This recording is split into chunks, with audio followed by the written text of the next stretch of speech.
দাদার জুতোয় কি পা গলাতে পারবেন রাজকুমার, নাকি ওজন বাড়িয়ে শুধু শুধু ফালতু চর্বি বাড়লো তার? দাদাকে তো আর ইডেন গার্ডেন্সের বাইরে কোথাও ভাবাই যায় না, তাই না?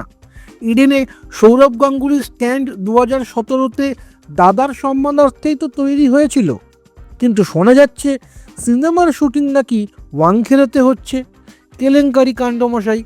সৌরভের মতো বাঙালি আবেগের ছবির শুটিং কলকাতায় না হয়ে মুম্বাইয়ের স্টুডিওতে হচ্ছে। ভাবুন, কলকাতার দাদা, কিন্তু ছবির শুটিং হচ্ছে মুম্বাই স্টুডিওতে। মানে এটা কেমন হলো? চিংড়ি মাছের মালাইকারি, কিন্তু তাতে চিংড়ি নেই, আছে মুম্বাইয়ের বড়া পাও।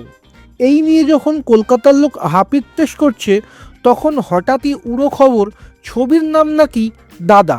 বাহ, নামটা তো দারুণ ইউনিক, কেউ ভাবতেও পারেনি, তাই না? এদিকে রাজকুমার রাও আবার চরিত্রের জন্য নাকি ওজন বাড়িয়েছেন।